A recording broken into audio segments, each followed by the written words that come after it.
Damien Jacob, bonjour. Bonjour. Et merci de nous recevoir pour cette nouvelle pause café.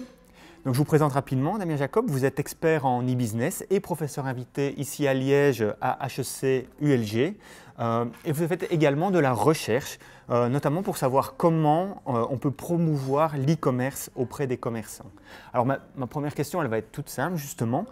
Il y a cette image autour du Belge qu'il est plutôt réticent, voire plus réticent que les autres à faire du commerce en ligne. Est-ce que c'est vrai ça ? Le Belge achète en ligne et la progression est très importante d'année en année, puisqu'on atteint maintenant à peu près 6 Belges sur 10 qui achètent en ligne et 75% des gens qui sont sur Internet achètent en ligne. Donc c'est une image qui est fausse. C'est pas complètement faux dans le sens que c'est vrai, le Belge a un peu de retard par rapport aux pays environnants et on voit qu'aux Pays-Bas, en Angleterre, en Allemagne, mais même en France, dans ces pays, les consommateurs achètent un peu plus en ligne. Donc c'est vrai, il y a peut-être une réticence par rapport aux pays environnants. L'e-commerce, pour cadrer un petit peu, ça date de quand exactement et en Belgique, ça a été quoi l'évolution ? L'e-commerce a été un peu la suite logique de l'ouverture au commercial d'Internet dans les années 90. Et déjà, fin des années 90, aux États-Unis, est apparu un fort développement de l'e-commerce. Puis est arrivée la crise des dot-com qui a un petit peu refroidi l'enthousiasme autour de l'e-commerce. Mais malgré cette période un peu de pause, l'e-commerce n'a fait que croître et une croissance à 2 chiffres qui est réelle depuis 2005 en Europe. Donc d'année en année, l'e-commerce croît de plus de 10%. Il y a autre chose qu'on entend parfois, c'est que le commerce en ligne, l'e-business, est en train de tuer à petit feu le commerce traditionnel. Il y a quelque chose de vrai là-dedans. On pense à ceux qui sont en première ligne, peut-être, qui sont les petits commerçants. Est-ce que les petits commerçants sont mis en danger par l'e-business ? L'e-commerce est en train de modifier la manière de faire du commerce, c'est indéniable. Et c'est une évolution importante de la même manière qu'il y a eu il y a 50 ans l'arrivée du libre-service où le consommateur allait directement dans le rayon se servir. C'était déjà un peu une évolution dans la manière d'acheter, puisqu'on ne se faisait plus servir, on allait dans le magasin se servir. L'e-commerce, maintenant, c'est le produit qui va vers le consommateur et donc ça change la manière de vendre. Et d'ailleurs, on parle maintenant moins en moins d'e-commerce, mais de commerce connecté, étant donné, pour bien indiquer que c'est une évolution. L'un ne remplacera pas l'autre, c'est des choses qui vont plutôt se compléter, c'est ça ? Voilà, on va vraiment dans une évolution de synergie entre les canaux. C'est un canal de vente supplémentaire. Quand on parle d'e-commerce, on pense d'abord évidemment à des géants comme Amazon qui a investi la place en termes notamment de tout ce qui est livres et autres, DVD, vidéos. On pense aussi à ces plateformes qui permettent de réserver en ligne vos billets d'avion ou de concert.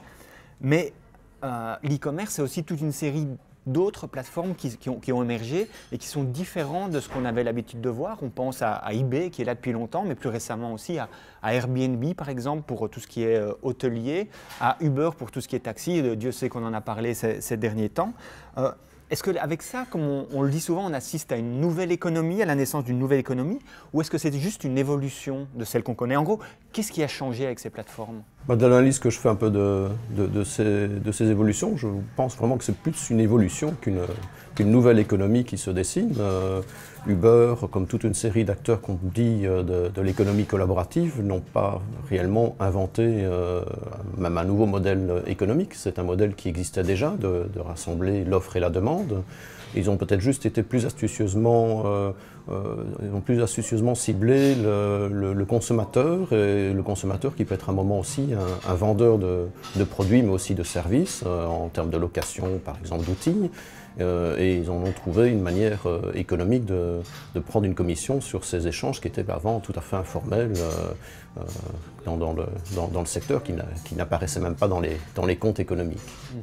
Mais est-ce qu'il n'y a pas quelque chose de neuf dans le fait que ces plateformes font quelque part de chacun de nous des commerçants en puissance, que ce soit sur eBay où chacun peut revendre son grenier en un claquement de doigts, que ce soit sur Uber où je peux du jour au lendemain décider de devenir taximan ou de le faire dans mes moments creux ou de louer ma chambre sur Airbnb.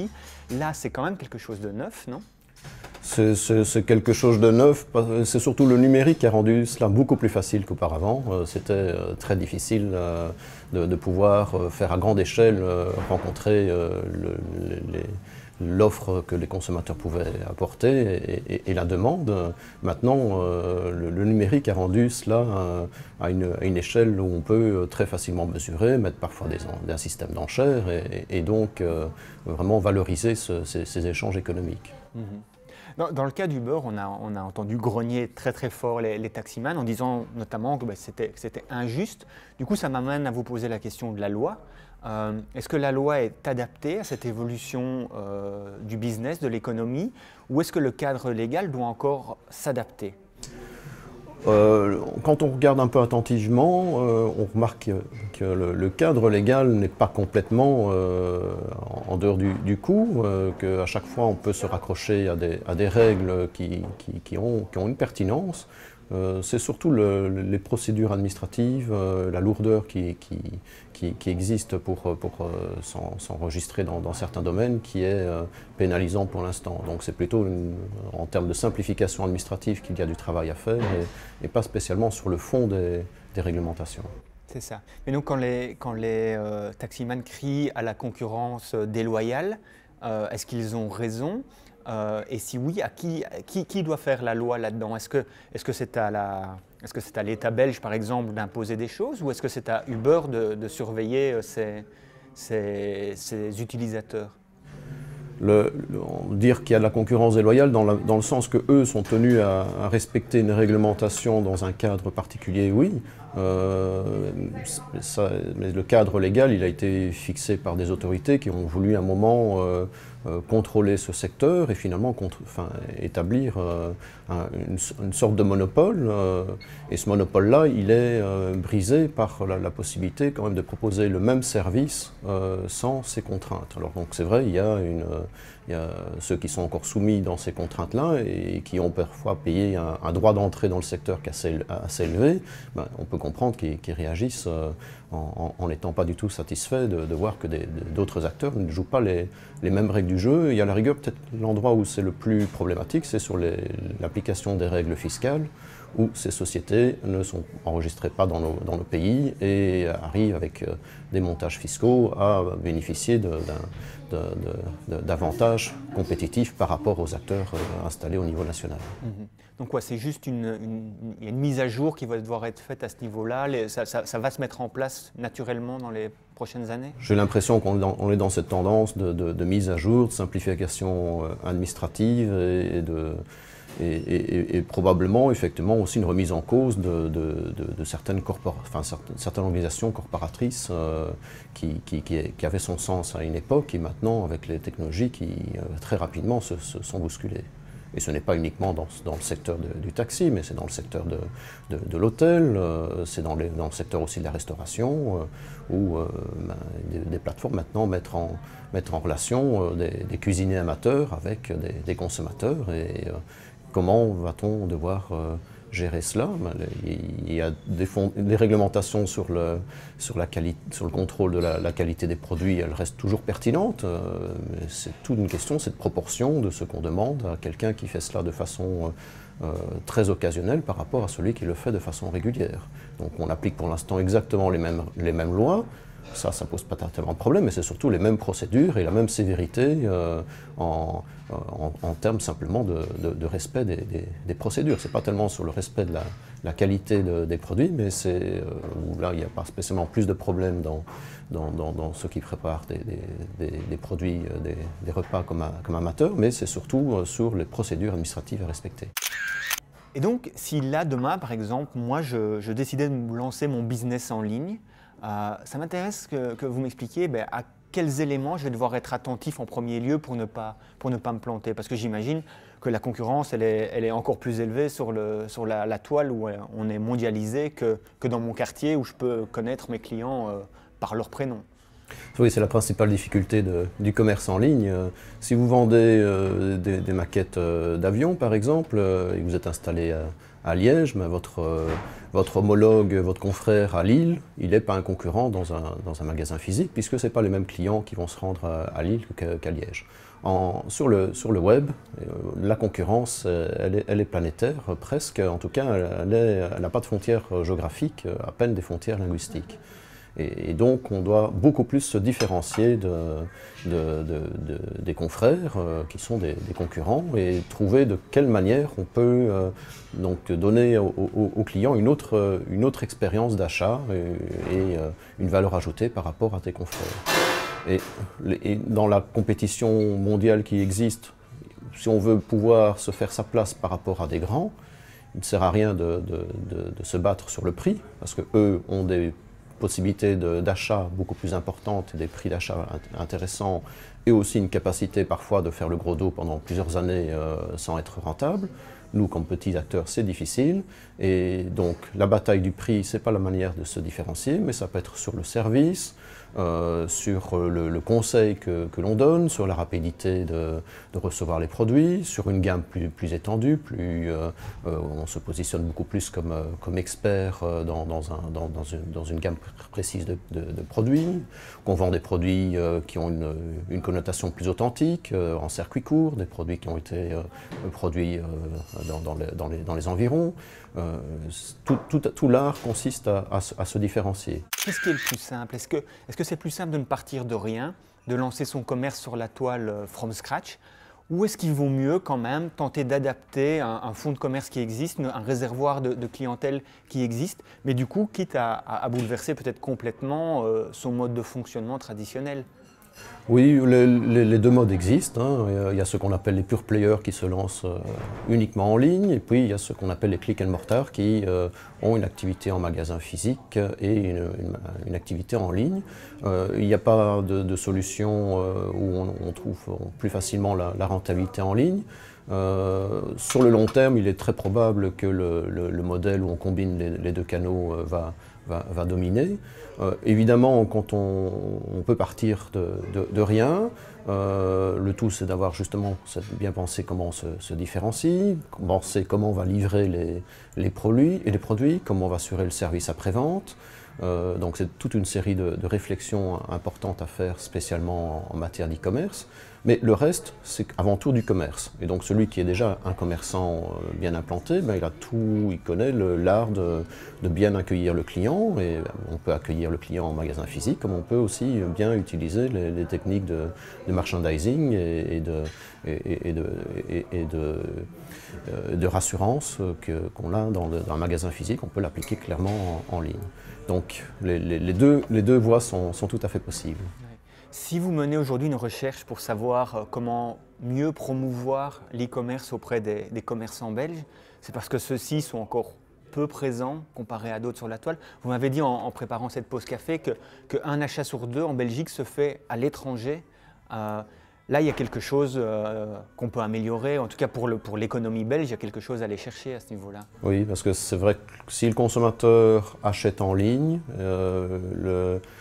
par contre, en Belgique, il y a encore beaucoup trop peu de vendeurs proportionnellement aux autres pays qui vendent en ligne.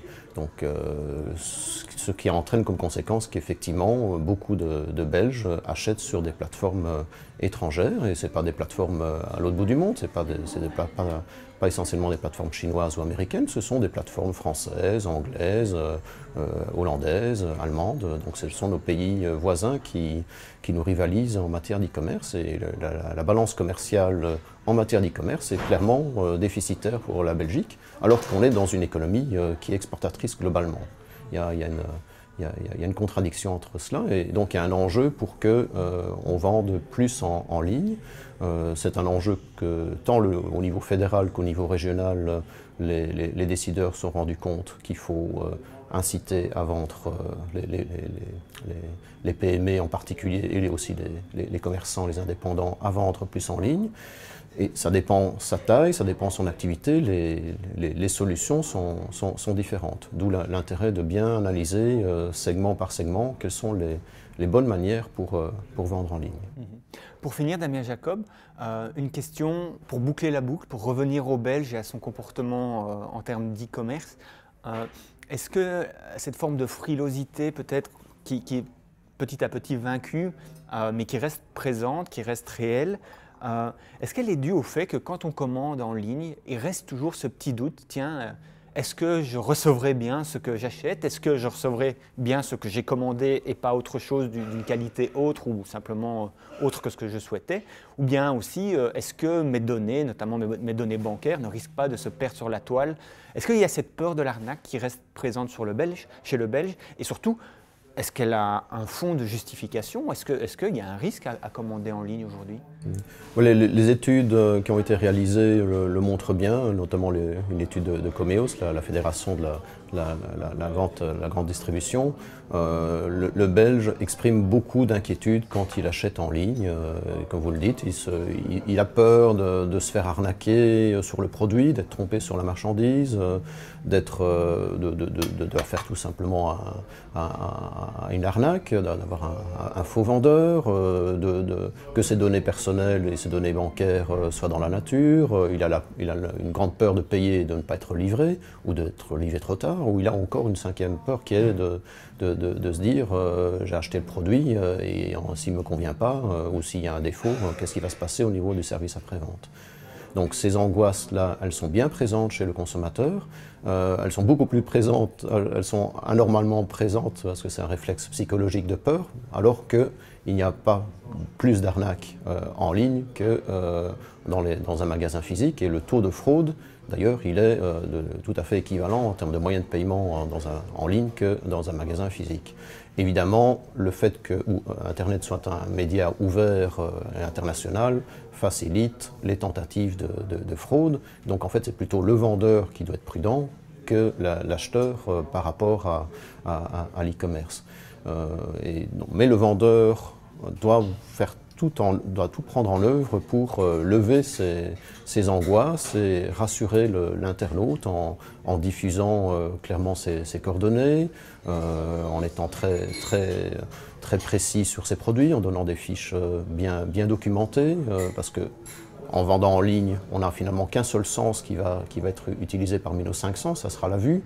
Et en plus, la vue, elle sera un peu trompée puisque ça sera par photo interposée et seulement en 2 dimensions. Donc il faut vraiment rassurer sur le produit que l'on va proposer, il faut rassurer sur le traitement des données personnelles et le traitement des données bancaires, il faut rassurer sur la livraison, il faut rassurer sur le service après-vente. Ce sont vraiment les points importants pour réussir dans l'e-commerce. Certains qui veillent bien à cela arrivent à nettement plus vendre en ligne que les autres, ce qu'on appelle un taux de conversion entre les visiteurs d'un site internet et le nombre de clients. Ce taux peut fortement augmenter quand on travaille bien tous les éléments qu'on appelle de réassurance pour faire en sorte que le consommateur se dise j'achète en toute confiance en ligne. Eh bien Damien Jacob, cette vidéo elle sera en ligne, mais elle sera gratuite, donc j'imagine que l'internaute sera rassuré à l'idée de la regarder. Damien Jacob, merci. Merci. Et merci pour le café.